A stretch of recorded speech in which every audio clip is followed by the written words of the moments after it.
5월 19일 금요일입니다. 오늘은 로마서 15장 14절부터 마지막 33절까지 말씀입니다. 진짜 가치 있는 일이라는 제목입니다. 진짜 가치 있는 일.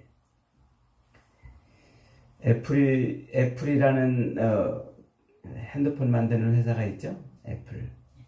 스티브 잡스라는 사람이 공동 창업자인데 지금은 거대 기업입니다만 그 회사도 한때는 휘청휘청 넘어질 위기가 많이 있었습니다. 1984년도에 애플이 위기를 겪어서 이제 곧 문을 닫아야 되는 그런 때가 있었대요. 그러자 스티브 잡스가 그 당시에 가장 잘 나가던 회사인 펩시콜라, 콜라 있죠? 코카콜라 말고 펩시콜라. 그 펩시콜라 CEO였던 존 스컬리를 찾아갔어요. 44살밖에 안 되는 젊은 사람인데 이 사람한테 가가지고 우리 이 애플사를 좀 맡아다오. 그래 요청을 했대요. 그러니까 이 몇 번 요청했는데 계속 거절하고 이 사람은 돈을 벌 만큼 벌었고 이제 걱정 없는 사람인데 못하러 그 망해가는 기업을 맡겠냐 이래서 거절했다고 그러죠. 그러자 그 스티브 잡스가 그 존 스컬리에게 그렇게 말했대요. 당신은 설탕물이나 팔면서 남은 여생을 허비하겠습니까? 아니면 나와 함께 세상을 바꾸는 일을 해보겠습니까? 그랬대요. 그랬더니 돈을 벌 만큼 벌고 이제 일할 만큼 일했던 이 사람이 마음을 바꿔가지고 그 코카콜라 CEO 자리를 버리고 애플에 들어갔대요. 그래서 지금 이 애플을 만드는데 결정적인 역할을 하고 스마트폰의 아버지라 불리는 그런 사람이 되었다고 그러죠. 참 멋진 말 같아요. 당신은 남은 인생을 설탕물이나 팔면서 보내겠습니까? 아니면 나와 함께 세상을 바꾸는 일을 해보겠습니까? 야, 참. 여러분은 어떻게 하실 것 같아요? 설탕물이나 팔면서 남은 인생 보내시겠습니까? 정말 세상에서 진짜 가치 있는 일이라면 그걸 한번 해보는 것도 우리 인생이 좋은 일이겠죠. 오늘 본문에서 사도 바울은 진짜 가치 있는 일, 우리 인생을 다 던져서 진짜 가치 있는 일이 무엇인지를 소개해주고 있어요. 첫째로 생명을 제물로 하나님께 드리는 일이라 하는 거죠. 16절 말씀 한번 읽어봅니다. 시작.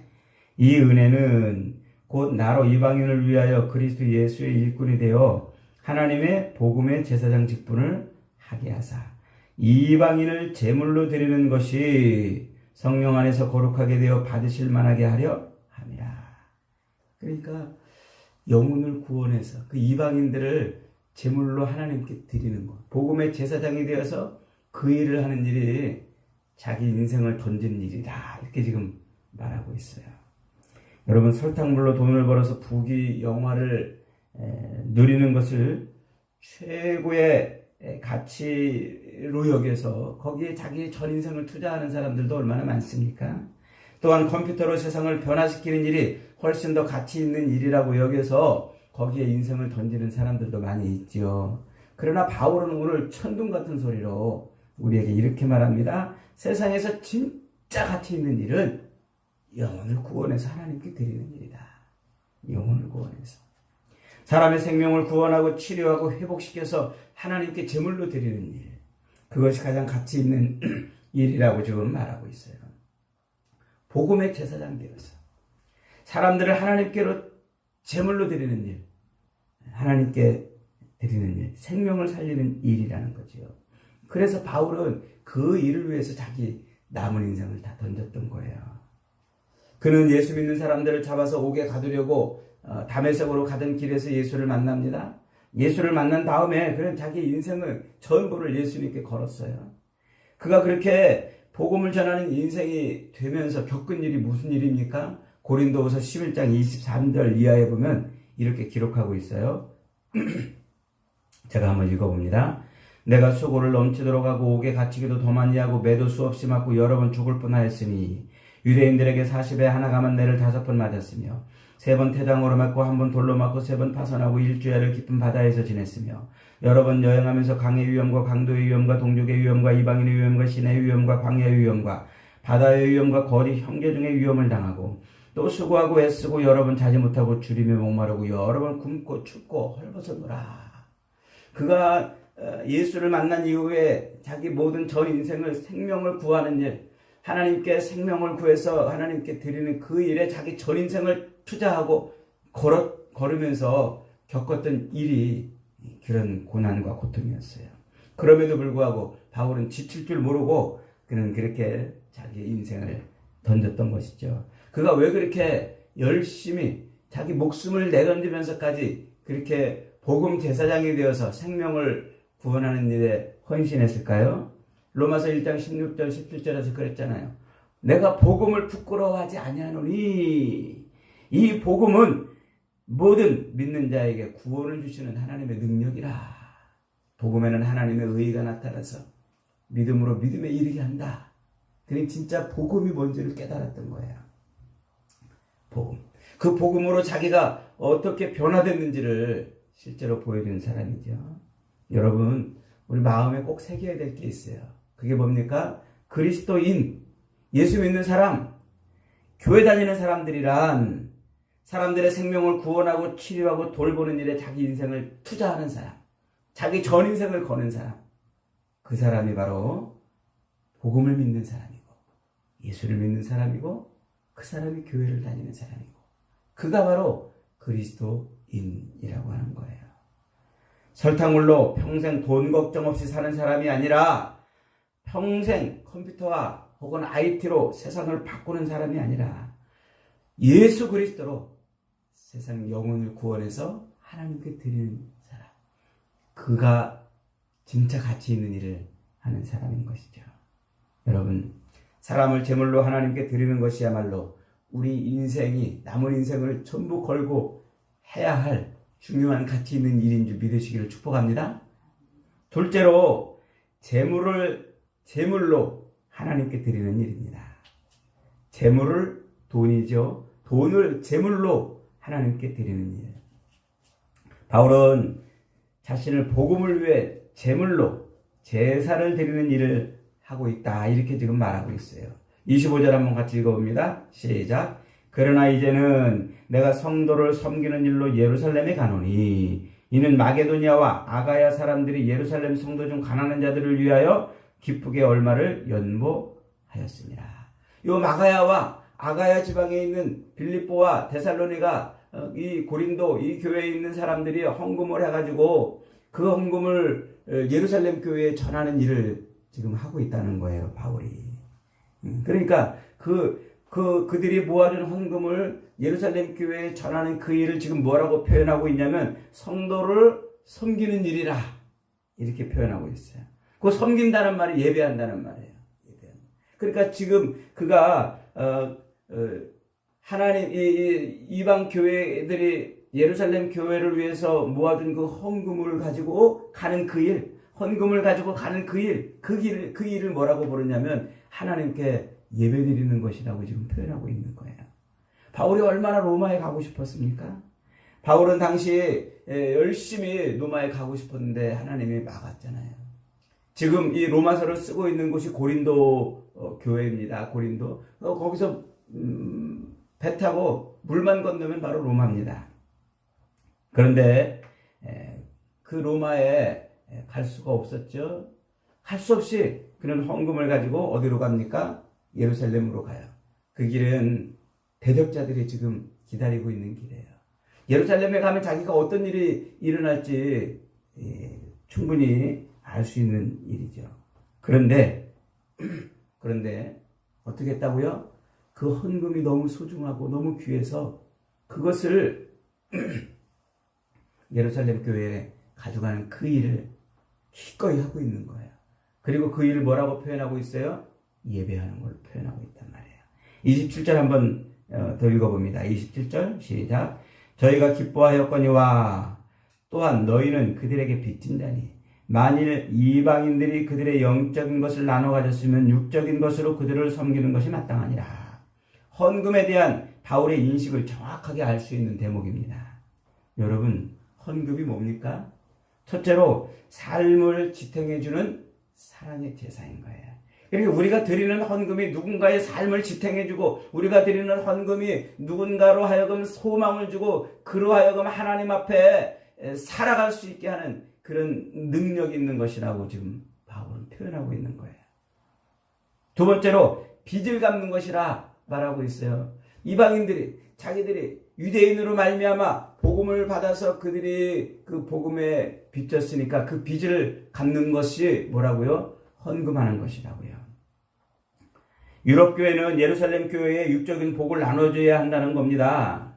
그러니까 빚을 갚는 것, 그 헌금은 빚진 자가 마땅히 하는 것이라는 거죠. 세 번째로 복음으로 사는 것을 증명하는 것이라 그래요. 헌금을 하는 것이 이것이 뭐라고요? 복음으로 사는 것을 증명하는 것이다. 여러분, 하나님께서 우리로 하여금 반드시 교회에 헌금을 하라고 하시는 이유가 그것 때문만일까요? 아닙니다. 하나님께서 우리로 하루 벌어서 하루 먹고 사는 이 하루살이처럼 살아가는 우리로 하여금 평생 그렇게 땀 흘리고 애쓰고 수고하여 번 돈을 헌금하라고 하는 것은요, 단순히 사랑의 제사를 행하는 것이나 빚을 갚는 것이나 또 그것이 복음으로 사는 것임을 증명하는 것만이 아닙니다. 그것은 바로 우리 자신을 위한 거예요. 하나님이 그토록 우리에게 열심히 헌금하라고 하는 것은 뭐 때문에 그런다고요? 우리 자신을 위해서 그런 겁니다. 예수님이 마태복음 6장 21절에서 그렇게 말씀하셨죠. 내 보물이 있는 곳에, 내 재물이 있는 곳에 내 마음도 있느니라. 너의 돈이 있는 그곳에 뭐가 있다고요? 마음도 있다. 여러분, 우리의 마음은요, 우리의 돈을 따라간다는 말이에요. 우리가 돈을 땅에 묻으면 부동산에 늘 마음이 가 있습니다. 은행에 넣으면 늘 통장에 있고, 주식에 넣으면 늘 주식에, 사업에 투자했으면 늘 우리 마음은 그 사업에 가 있는 거예요. 우리 마음은 우리가 갖다 우리가 돈을 던져는 그곳에 늘 우리 마음이 가 있다는 겁니다.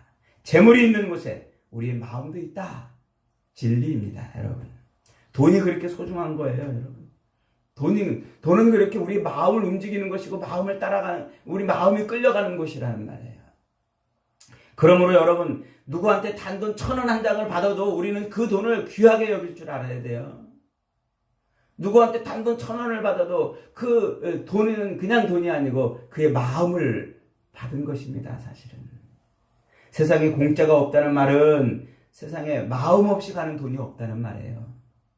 그래서 친구끼리, 사랑하는 사람끼리, 교우들끼리는 돈을 주고받아야 돼요. 돈을. 원래 친구끼리는 뭐 하지 말라고요? 돈 거래하지 말아라 그러잖아요. 그런데 그 말 때문에 사람들이 친구끼리 돈 거래 안 하다가 의가 상해가지고 깨지고 그러잖아요. 그 말은 친구 사이에는 이익을 남기려고 돈 거래하지 말라는 거지. 내 마음을 표현하고 내 마음을 주고받을 때는요, 당연히 해야 되는 겁니다. 여러분, 사랑을 눈으로만 해보세요. 눈으로만. 이웃에게, 옆집 사람에게, 혹은 교우에게, 또는 아내에게, 남편에게 눈으로만 사랑해보세요. 뭐 눈으로만도 사랑할 수 있겠습니다만, 그러나 눈으로만 사랑하다 그 사랑이 오래 못 가요. 돈이 오고 갈 때, 그때 서로의 마음도 오고 가는 거예요. 어버이날 자식들이 어버이 사랑한다고 그러면서 편지 한 통 써가지고 사랑한다 그러면서 부모님 마음 속상하잖아요. 예전에 보니까 TV에 보니까 저 마을 입구에 현수막을 어른들이 붙여놨어요. 부모들이 자식들한테 얘들아 편지로 퉁치지 말고 현금으로 주거라 그렇게 적어놨대요. 사랑관계의 마음이 오고 가려면요, 뭐가 오고 가야 돼요? 내가 가장 중요하게 여기는 돈이 오고 가야 돼요. 사랑관계에서도 그런데 하나님과의 관계에서는 오죽하겠냔 말이에요. 우리 돈을 하나님께 제물로 드릴 때 그때 우리 마음은 하나님께 가는 겁니다. 그것이 바로 하늘의 보물을 쌓아두는 거예요. 내 돈으로 내 산성을 쌓고, 내 돈으로 내 쾌락을 채우고, 내 돈으로 내 소망을 삼고, 내 돈으로 이 땅에 있는 것을 그저 내가 움켜쥐려고 그렇게 나에게 쏟아붓는 그것은 하나님하고 점점 멀어지게 하는 거예요. 하나님과 그의 나라를 위해서 예수의 이름으로 기꺼이 돈을 쓸 때, 주님의 나라를 위해서, 주님의 사람들을 위해서, 생명을 위해서 기꺼이 우리 지갑을 열고 돈을 쏠 때, 그때 우리 마음이 어디로 가는 거예요? 하나님께 가는 거예요. 그럴 때 그 보물을 하늘에 쌓아둔다, 이렇게 말하는 겁니다. 하나님께로 내 재물을 던지지 않으면 결코 내 마음이 하나님께로 가지 않습니다. 내 마음은 오히려 태양을 잃은 것처럼 늘 어두워지고, 하나님에게서 멀어지면 멀어질수록 우리는 어둠의 영에 사로잡히게 돼 있어요. 여러분, 우리가 하나님께로 갈 수 있는 방법이 여러 가지가 있지만 그 중에서도 내 돈과 내 재물을 하나님께 드리는 것이 가장 확실한 것인 줄 믿으시기 바랍니다. 세상에는 두 종류의 사람밖에 없어요. 돈을 자기 주인으로 섬기는 사람과 하나님을 자기 주인으로 섬기는 사람. 돈을 주인으로 섬기는 사람은 자기를 위해서 계속 자기를 위해서 그 돈을 쓰는 거예요. 하나님을 주인으로 섬기는 사람은 기꺼이 자기 재물을 하나님께 드리고 하늘에 쌓아두는 겁니다. 사람이 먹고 살기 위해서 목숨 걸고 새벽부터 밤늦게까지 땀 흘리고 돈을 버는 것, 아름다운 것입니다. 우리는 생존을 위해서 각자 일터에서 그렇게 열심히 일하고 땀 흘리고 돈을 벌어야 합니다. 또 크고 작은 기업을 키우며 여러 사람을 먹여 살리고 또 이 기업을 인해서 사회를 또 섬기는 그런 것도 아름답고 거룩한 소명입니다. 최선을 다해야 합니다. 그런데 우리의 어리석음은 그러다가 어떻게 한다고요? 돈을 사랑한다고요. 그러다가. 우리가 왜 돈을 사랑합니까? 돈은 우리에게 기쁨을 주거든요. 돈은 우리에게 안정감을 주고 평안을 주고 쾌락을 주고 즐거움을 주고, 돈은 우리에게 자랑거리가 되거든요. 그러나 그렇게 해서 우리 마음을 돈에 뺏겨버리면 어떻게 돼요? 우리는 하나님에게 갈 수가 없어요. 갈 수가. 갖가지 더럽고 악하고 음란하고 패역한 죄악에 얽매여가지고 살 수밖에 없다고 해요. 그래서 디모데전서 6장 10절에서는 이렇게 말합니다. 돈을 사랑함이 일만하게 뿌리가 되나니 이것을 사모하는 자들이 미혹을 받아 믿음에서 떠나 근심으로써 자기를 찔렀도다. 돈을 사랑하는 자들이 어떻게 했다고요? 미혹을 받아 믿음에서 떠나 근심으로 자기를 찔렀다. 여러분, 하나님께서는 매일 겨우겨우 먹고 사는 우리에게 왜 그렇게 줄기차게 헌금을 하게 하시는 걸까요? 교회 생활과 헌금 생활은 떼어놓을 수가 없기 때문에 그래요. 그리고 헌금은 우리에게 두 가지 은혜를 주는 거예요. 첫째, 우리 마음을 돈을 사랑하는 유혹에서 우리 마음을 지켜줍니다. 헌금은 돈을 사랑하는 이 악에 빠지는 우리 마음을 지켜준단 말이에요. 그리고 둘째로 우리 마음을 누구에게 붙들어매줘요? 하나님께 붙들어매줘요. 하나님께. 헌금은 하면 할수록 우리 마음은 점점 더 하나님께 가까이 가고 하나님을 우리 마음 중심에 두게 되어 있습니다. 우리가 드리는 헌금을 따라서 우리 마음이 하나님께로 가는 것입니다. 이것이 바로 하나님께서 열악한 상황에서도 줄기차게 우리로 하여금 헌금하게 하시는 이유예요. 여러분, 하나님 사랑한다고 말하면서 헌금 아까워가지고 벌벌 떠는 사람, 그 사람은 돈의 미혹에 걸려 있는 사람이에요. 옆에 있는 사람 사랑한다고 말하면서, 아내를 사랑한다고 말하면서 돈 한 푼 쓰는 거 막 벌벌 떨어보세요. 남편 사랑한다고 말하면서 돈 한 푼 쓰는 거 벌벌 떨어보세요. 그 사랑은 의심이 됩니다. 여러분, 하나님께서 우리에게 헌금을 하라고 하시는 이유는 헌금을 통해서 우리에게 더 많은 돈이나 건강이나 평안이나 승진이나 이 땅의 행복을 주려고 하시는 것이 아니라 우리 마음을 하나님께로 꽁꽁 묶어두게 하시려는 거예요. 우리 삶이 가장 가치 있는 삶이 되게 하시려는 겁니다. 그러므로 여러분, 우리가 금액과 상관없이 헌금하는 것을 기뻐해야 돼요. 헌금하는 것을 즐거워해야 돼요. 헌금하는 것을 인해서 우리가 하나님께 붙들려 있다는 사실을 늘 기억하고 있어야 돼요. 우리가 그렇게 평생 믿음과 감사로 헌금을 꾸준히 하면 우리 마음이 하나님께 점점 더 가까이 가게 돼 있어요. 이것이 바로 하나님이 어렵고 힘든 삶을 사는 그런 중에도 우리로 하여금 기꺼이 헌금하게 하시는 이유입니다. 여러분, 헌금을 멸시하면서 돈의 달콤한 유혹을 물리칠 수 있는 사람은 없어요. 아나니아와 삽비라가 그랬죠. 헌금을 하나님 앞에 드려야 되는 헌금을 제대로 드리지 못하는 것은 돈의 유혹을 받았기 때문에 그래요. 헌금을 무시하면서 하나님을 가까이 할 수 있는 사람도 없습니다. 오늘날 한국교회 교인들은 상당수가 이 헌금 설교를 들으면 시험에 든다고 그러잖아요. 다 들어보지도 않고 헌금 설교 나오면 귀를 닫고 또 돈 얘기한다고 그런다고 그러잖아요. 헌금을 해도 아깝지 않을 정도만 해요. 아깝지 않을 정도만 해. 헌금을 해도 자기의 쓸 것에 영향을 주지 않을 만큼만 헌금을 해요. 헌금을 하기 위해서 못 먹고, 헌금을 하기 위해서 못 입고, 헌금을 하기 위해서 못 쓰는 그런 삶을 살았다는 얘기를 들어본 적이 없어요. 들어본 적이. 아니, 오히려 그것을 억울해해요. 나를 위해서는요, 펑펑 쓰면서 하나님 앞에 헌금하는 것은 부들부들 떠나요. 요즘에는 개를 키우잖아요, 사람들이. 개 키우는데 한 달에 4, 50만 원씩 든대요. 개를 키울 때는요, 별의별 걸 다 해주면서든요,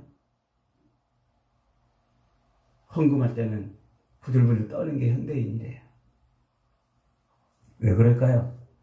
오늘날 이 현대인의 마음을 움직이는 철학이 그겁니다. 너를 위해 돈을 써라. 네 육신을 위해 쓰고 너를 위해서 너에게 처발라라.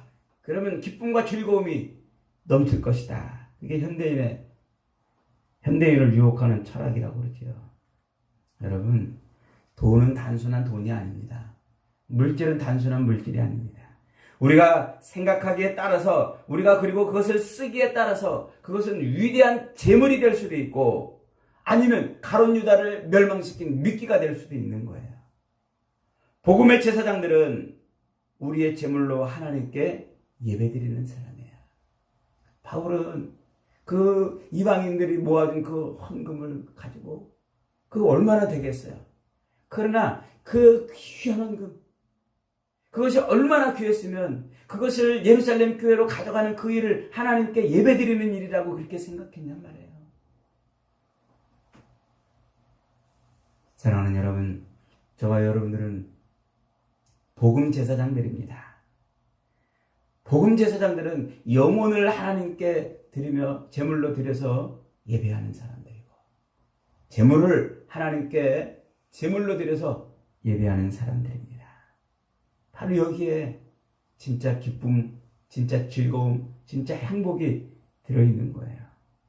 저와 여러분은 사도 바울이 다메섹 도장에서 예수님을 만난 것처럼 우리의 인생길에서 예수님을 만났습니다. 설탕물이나 팔며 여생을 보내는 그런 인생을 살아서는 안 됩니다. 컴퓨터로 세상을 바꾸는 일도 보람이 있을 것입니다만, 그러나 복음을 위해서 헌신하고 영혼을 주님 앞에 드리는 이 일이야말로 세상에서 제일 가치 있는 일인 것을 잊어버리지 마십시오. 그리고 하나님께 제물을 제물로 드리는 이 일이 세상에서 그 무엇보다도 가치 있는 일인 것을 잊어버리지 마십시오. 저와 여러분 날마다 그렇게 하나님 앞에 영혼들과 제물로 그렇게 제사드리고 예배드리는 그런 일을 통해서 하나님 앞에 착하고 충성된 종아 잘하였도다라는 칭찬을 듣는 복이 있는 인생들이 다 되시기를 주님의 이름으로 축복합니다. 아멘.